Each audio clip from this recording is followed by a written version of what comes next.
Hi மக்களே, நான் தான் உங்கள் வசந்தராஜ். ஸோ மே 20 ஒரு நேஷனல் வைட் ஸ்ட்ரைக் நடக்க போகுதுங்க. என்ன ஸ்ட்ரைக் அப்படின்னு பார்த்தீங்கன்னா, all Indian organisation of chemist and druggist, அதாவது மருந்தகங்களும் மருந்து விநியோகஸ்தர்களுக்கும் ஸ்ட்ரைக் பண்ண போகிறாங்க நேஷனல் வைடு. ஸோ அதனால் உங்களுக்கு மருந்தகங்கள் நியர்பை ஷாப்ஸில் இருக்காது. ஸோ அதனால் ஏதாவது நீங்கள் ரீஃபில் பண்ணணும்னு நினச்சிங்க, இல்லை எமர்ஜென்சியாக வாங்கணும்னு நினச்சிங்கன்னா இப்போ இன்றைக்கி 19 வாங்கிடுங்க. மே 20 பெரும்பாலும் கடைகள் இருக்க வாய்ப்பு இல்லை. அதாவது பார்த்தீங்கன்னா தனியாக இயங்குகிற கிளினிக்கலோ இல்லை மெடிக்கல் ஷாப்ஸோ இருக்காது.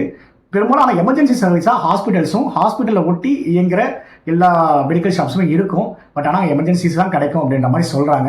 ஸோ இந்த ஸ்ட்ரைக் நாளைக்கு 20th கமிட் பண்ணியிருக்காங்க. அது ஏன் பண்ணியிருக்காங்க அப்படின்னு பார்த்தீங்கன்னா, ஆன்லைன் அதாவது ஃபார்மசிஸ் வந்து நிறையா வந்துருச்சு, அவங்க நிறைய டிஸ்கவுண்ட்ஸ் பண்ணுறாங்க. அதனால் வந்து நம்மளோட லோக்கல் ஷாப்ஸ் வந்து இம்பாக்ட் ஆகுது.